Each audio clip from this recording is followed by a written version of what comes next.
मुस्लिम समुदाय ने ईद उल फितर के पर्व पर मोहब्बत, मेलजोल और मिठास के साथ परवरदिगार की इबादत की। ईदगाह में गुरुवार को नमाज अदा की। एकता, भाईचारे, वतन की हिफाजत, समाज में सौहार्द बनाने रखने का संदेश दिया। हरियाणा विधानसभा के पूर्व स्पीकर कुलदीप शर्मा ने गुरुवार को कहा कि ईद खुशियों के साथ मिलने का एक मुबारक मौका है। यहाँ मिलकर रहना, प्यार करना यही धर्म है, यही इंसानों का ईमान है। यह मौका मिलजुल कर रहने का है। राम, मोहम्मद, ईसा, नानक सभी महान और मेरे भारत की संस्कृति की यही खूबसूरती है कि हम सभी एक दूसरे का सम्मान करते हैं। गन्नौर ईदगाह में जामा मस्जिद गन्नौर के इमाम इमरान ने नमाज अदा करवाई। यहाँ रफी, अब्बास, शरीफ आदि ने सेवा में शिरकत की। मदरसा शम्सुल उलूम के प्रधानाध्यापक मौलाना मोहम्मद अरशद नदवी ने कहा है कि ईश्वर अल्लाह अपने बंदों को रोजे रखने की खुशी में ईद का त्योहार देता है, जिसमें तमाम इंसानियत का, भाईचारे का, प्रेम का पैगाम दिया गया। गिले शिकवे शिकायत मिटाए गए। मुल्क और इंसानियत की खिदमत करें ताकि मेरा वतन मोहब्बत की खुशबू से महकता रहे। आइए सुनते हैं मदरसा शम्सुल उलूम के प्रधानाध्यापक मौलाना मोहम्मद अरशद नदवी को उनका आज के इस मुबारक मौके पर क्या कहना है। जय हिंद दोस्तों, मैं नरेंद्र शर्मा परवाना ज्ञान ज्योति दर्पण पर आप सबका स्वागत करता हूं।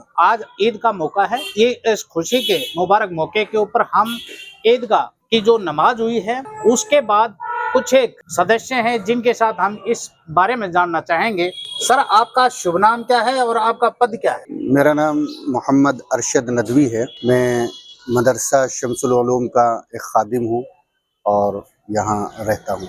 सर, आज जो ये ईद मनाई गई है, मैं देख रहा था वहाँ पर नमाज अदा की गई। जो है ये अदा और अता में क्या अंतर होता है? कोई बोल देता है अदा की गई, कोई कहता है अता की गई। इसमें क्या अंतर क्या होता है? अदा के माने तो है किसी चीज को करना जी, और अता के माने किसी ने कोई चीज दी हो। ठीक है। तो ये नमाज अदा की जाती है, ना कि अता। अच्छा अच्छा, अता के माने नहीं है, ठीक बल्कि है। अदा के माने हैं। ये मतलब कि नमाज अदा की गई जी है। जी जी, नमाज तो अदा की गई। आपका जो नमाज जब हम पढ़ते हैं जी जी तो उसके मायने क्या है उसमें? क्योंकि हमारे को तो भाषा नहीं समझ में आई, तो हमारा मार्गदर्शन कीजिए कि उसका मतलब क्या है जो आप असल पढ़ते में हैं। आज जो नमाज हुई है हाँ जी, हाँ जी। ये ईद उल फित्र की नमाज हुई है जी जी जी। और ईद के माने खुशी के हैं। अच्छा जी, अच्छा अच्छा। मुसलमान जो पूरे रमजान यानी पूरा जो इस्लामिक कैलेंडर के एतबार से 9वां महीना होता है, हाँ जी, रमजान के पहले दिन से लेकर के और पूरी 30 तारीख तक जो रोजे रखे गए हैं, हाँ जी। इन रोजों में अल्लाह की इबादत की है। उसके लिए जो है रोजे रखे गए हैं। अल्लाह को खुश करने के लिए तरावीह पढ़ी गई है। अल्लाह को खुश करने के लिए सदका और खैरात, और मुसलमानों ने बड़े पैमाने पर तमाम मुसलमान ये जो है सदका क्या होता है जी? सदका यानी गरीबों की मदद करना। अच्छा, गरीब। कोई भी गरीब हो जी। उसकी अपने माल में से कुछ माल मुतय्यन है, हाँ जी, वो माल निकाल करके सदका और जक़ात दी जाती है। जी जी। सदका आप कितना भी निकाल सकते हैं, लेकिन जक़ात का एक पैमाना है। अच्छा जी। जक़ात वही दी जाती है। अच्छा, ये बताएं कि आज के दिन यदि आपकी तरफ से कोई पैगाम, कोई संदेश इस पूरे के पूरे संसार के लिए, इंसान के लिए यदि दिया जाए तो वो क्या है? दुआ क्या मांग ली आपने और संदेश क्या देना चाहोगे? आज पूरी इंसानियत को हम यही संदेश देना चाहेंगे और ईद का पैगाम भी यही है कि ईद जो है वो एक दूसरे से मोहब्बत, हमदर्दी और मसावत का दर्स देती है। मोहब्बत और हमदर्दी और मसावत का दर्स देती है, एक दूसरे की गमखारी का दर्स देती है और एक दूसरे से अपने मन मिटा करके और हर तरह से अपने गिले शिकवे मिटा करके एक दूसरे से मिलने का पैगाम देती है। ये इस्लाम के 2 त्योहार हैं और दोनों बड़े अजीम त्योहार हैं जो पूरी दुनिया में एक साथ मनाए जाते हैं, एक ही कल्चर के साथ मनाए जाते हैं, एक ही साथ इसकी इबादत की जाती है। अल्लाह की एक ही तरह से इबादत करते हैं। तो ये एक पूरी दुनिया के लिए इसमें यही पैगाम है। अल्लाह के नबी हमारे मोहम्मदुर रसूलुल्लाह सल्लल्लाहु अलैहि वसल्लम ने जो पूरी इंसानियत के लिए आए थे, मोहम्मदुर रसूलुल्लाह सल्लल्लाहु अलैहि वसल्लम, उनके अंदर बड़ी गमखारी थी। एक दफ़ा का वाक़या मुझे यहाँ पर याद आ गया कि अल्लाह के नबी सल्लल्लाहु अलैहि वसल्लम बैठे हुए थे, तशरीफ फरमा थे, और ये हदीस का मफ़हूम है वाक़े का कि वहाँ पर एक सहाबी आए और वो सहाबी आने के बाद अल्लाह के नबी सल्लल्लाहु अलैहि वसल्लम से बताने लगे कि मेरा बेटा 2-3 दिन से गायब है। तो अल्लाह के नबी सल्लल्लाहु अलैहि वसल्लम के पास कुछ और सहाबा बैठे थे, तो एक सहाबी ने कहा कि हाँ, वो बच्चा हमने फला बच्चों में बहुत सारे बच्चे खेल रहे थे, उन बच्चों के पास खेलता हुआ देखा है। तो वो फौरन उठ करके चल पड़े और दौड़ पड़े, क्योंकि बाप को अपनी औलाद से बड़ी मोहब्बत होती है। तो वहां पर जब वो फौरन दौड़ पड़े और चल पड़े, अल्लाह के नबी ने उनको वापस बुलाया और कहा कि तुम जहां जा रहे हो जी। हो सकता है उन पूरे बच्चों के अंदर जहां वो खेल रहा है वहां पर उस बच्चे के साथ खेलने वाले कोई यतीम बच्चे हों, अनाथ बच्चे हों, गरीब बच्चे हों, ऐसे बच्चे हों जिनका बाप इस दुनिया में नहीं है और तुम्हारा बच्चा 2-3 दिन से तुमसे गायब है। कहीं ऐसा ना हो कि तुम फौरन उसको अपने गले से चिमटा लो और उसको चूमने लगो, उससे प्यार करने लगो, उससे मोहब्बत और हमदर्दी, यकीनी बाप का जो मोहब्बत होती है वो जाकर के तुम करने लगो। तो उस मौके पर अल्लाह के नबी ने कहा कि तुम ऐसा मत करना, उसको वहां से लेके जाना और घर जाके तुम उससे प्यार मोहब्बत करना। कहीं ऐसा ना हो कि वहां कोई यतीम हो, उसका दिल दुख जाए, किसी ऐसा कोई अनाथ बच्चा ना हो जिसके बाप ना हो। तो मोहम्मद रसूलुल्लाह सल्लल्लाहु अलैहि वसल्लम ने ऐसा यतीमों का ख्याल रखा है और इस महीने में खासतौर पर गरीबों का, यतीमों का, इस तरह के लोगों का खास ख्याल रखा जाता है और उनको खास तरीके से जो है मतलब हौसला दिया जाता है। ईद का पैगाम भी यही है कि पूरी दुनिया और पूरी इंसानियत को मोहब्बत का, हमदर्दी का, मिलनसारी का, एकता का पैगाम इससे जो है दिया जाता है ईद से। पूरा वतन जो जी है। जी, वतन से मोहब्बत, वतन से उल्फत, ये सारी चीजें ईद के पैगाम में आती है। बहुत सुंदर, बहुत बहुत शुक्रिया, आपने जानकारी दी, हौसला बढ़ाया और वो बहुत अच्छा आपका भी बहुत संदेश बहुत आपका शुक्रिया, लगा। आप इस शुभ मौके पर यहाँ मदरसे में आए। सैन्या खेड़ा के इकबाल ने कहा कि इसी खुशी के रूप में ईश्वर अल्लाह की रहमत की बरसात है। आप सभी को ईद की बहुत बहुत मुबारकबाद। आइए सुनते हैं सैन्या खेड़ा के इकबाल जी ने ईद के इस मुबारक मौके पर क्या संदेश दिया। इकबाल जी, सबसे पहले तो जो है आपका ईद मुबारक आपको, और मैं चाहूंगा कि आज इस मौके के ऊपर ईद के आप मायने क्या मानते हैं? ईद के जो त्योहार है, एक भाईचारे की भावनाओं का त्योहार है, आपस में एक प्यार मेल बनाने वाला त्योहार है। इसमें सभी भाई मिलकर न मान ले ईद मनाओ है, खुशियां हैं और एक दूसरे से गले मिलते हैं। ईद का त्योहार ये है कि प्यार का संदेश एक दूसरे तक पहुंचावा है। इसकी शुरुआत कैसे हुई थी? कुछ इसका कोई इतिहास है, कोई इसकी जानकारी अगर जो हो जाए? इसका इतिहास ये बताया है कि जो हमारे नबी हजूर सल्लल्लाहु अलैहि वसल्लम हुए, उनके उसमें ये मामला चालू हुआ था। ईद रमजान का जैसे रोजे हैं, 1 महीने तक लोग रोजे रखे हैं, इबादत करे हैं, उसके बाद ईद मनाई जा है। इबादत का महीना माना गया है।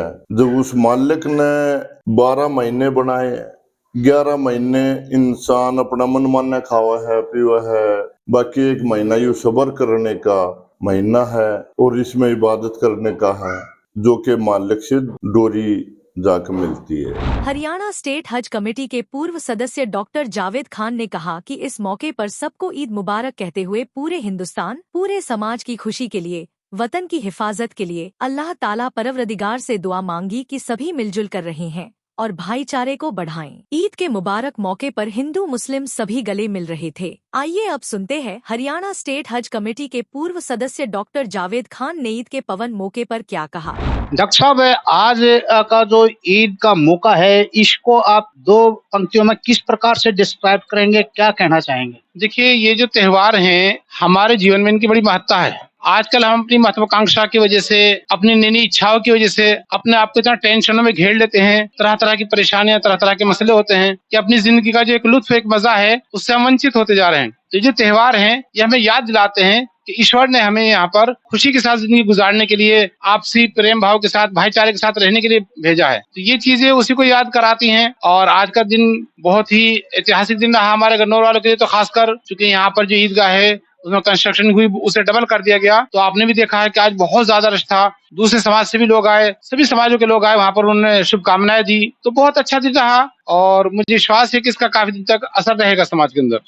ये बहुत अच्छा लगा कि आपका संदेश क्या हो वतन के लिए, आपका समाज के लिए। देखिए, हम कुछ भी हैं, सबसे पहले हम हिंदुस्तानी हैं। हमेशा अपने देश के लिए हमें सोचना है। हम खुद भी अगर तरक्की कर रहे हैं तो तमन्ना ये है कि हमारी तरक्की के साथ हमारा देश भी तरक्की करे। हम देश को, समाज को आगे रखेंगे तो हम खुद ब खुद तरक्की करते जाएंगे, और अगर हमने देश और समाज की फिक्र नहीं करी तो खुद भी पिछड़ते चले जाएंगे। सबसे पहले हमारे लिए हमारा देश है और समाज है। बहुत सुंदर संदेश जो है डॉक्टर जावेद खान ने दिया है कि किस प्रकार से हम मिलजुल करके इस वतन को लेकर हम आगे बढ़ें, इस मिलवर्तन, इस भाईचारे के साथ में ईद के मुबारक मौके पर खुशी का इजहार करें। और आपने सुना और देखा, रहिए बनकर इंसान, यहाँ ये धरती है इंसानों की, और ये एक इंसानियत का एक सकारात्मक सा संदेश यहाँ पर दिया जा रहा है। आपका शुभ नाम क्या है सर? मेरा नाम मोहम्मद मुनव्वर है। अच्छा सर ये बताओ कि आज आपने जो ईद का मुबारक मौका कैसा महसूस कर रहे हैं? ये खुशी का मौका है अच्छा, और खुशी महसूस हो रही है। तो अपने खुशी सब को भाइयों के साथ बांटने के मिलजुल लिए करके और सबके साथ प्यार मोहब्बत के साथ रहना है। आप मतलब कि मिल के रहना, प्यार जी, करना, यही प्यार धर्म करना और ईमान है। जी जी बिल्कुल। तो आपका ईमान, आपका धर्म, जी जी। इसको दो पंक्तियों में कैसे हम समझे आपकी भाषा में? बस इस्लाम तो यही है कि अमन और शांति का नाम है और अमन और सलामती का पैगाम इस्लाम देता है। आपसे ज्यादा तो मेरा बड़ा सवाल हो गया साहब। चलिए, बहुत अच्छा लगा खैर आपसे बात करके। आपकी इस मुस्कुराहट का राज तो बता दीजिए फिर। बस मेरी हमेशा मुस्कुराहट रहती है। अच्छा, और आज ईद का दिन है, आज तो खुशी आज का दिन है। तो फिर गले मिल लेते हैं। जी बिल्कुल। क्या बात है, बहुत अच्छा लगा खैर आपके साथ में चर्चा हुई। जी, आपका शुभ नाम बताइए। मेरा नाम मोहम्मद राशिद। अच्छा, ये बताओ साहब कि आज आप ईद का जो मुबारक मौका है, इसके बारे में आप दो चार अल्फाज क्या कहना चाहोगे? कोई शेर वगैरह आप सुनाओ। ये जो है एक खुशी का मौका है हाँ जी, और गिले शिकवे दूर करने का मौका है। जी। अगर किसी इंसान के अंदर बरसों से जो है ताल्लुकात खत्म है अच्छा, तो एक आपस बहुत एक मिनट। हाँ, ये बहुत अच्छा बात आपने बताई। कभी आपके कोई ऐसा व्यक्ति मिला जिसके साथ आपके ताल्लुकात खत्म हुए हों और ईद के ऊपर आपने उसको अपने करीब ले लिया?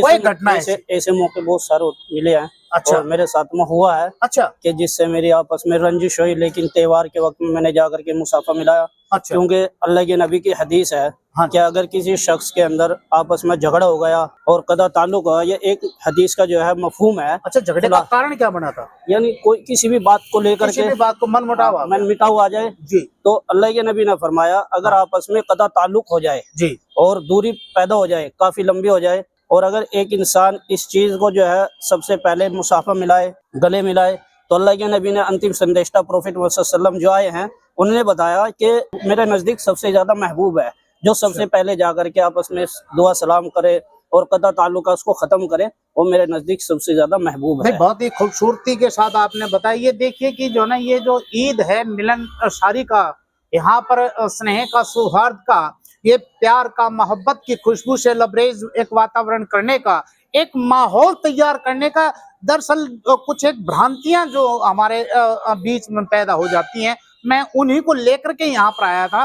कुछ एक गिले शिकवे शुबा कुछ हैं, तो उनको दूर करने के लिए मैं इनके बीच में आया। मेरा नाम नरेंद्र शर्मा परवाना है और मैं ज्ञान ज्योति दर्पण के माध्यम से आप तक ये संदेश लेकर के पहुंच रहा हूं। क्या है हिंदू, क्या है मुस्लिम, और इन चीजों को हटा करके, इन चीजों को मिला करके आपस में किस प्रकार से मिलकर रहना, प्यार करना, यही धर्म है, ईमान है, ये मोहब्बत का एक पैगाम है, यही ईद है, यही त्योहार है। जय हिंद साथियों, नरेंद्र शर्मा परवाना। इसके अलावा ईदगाह सोनीपत, खरखौदा, गोहाना, गन्नौर, बेगा, उमेदगढ़, बुलंदपुर, खेड़ी, भौरा, रसूलपुर आदि ईदगाहों पर ईद की नमाज अदा की गई।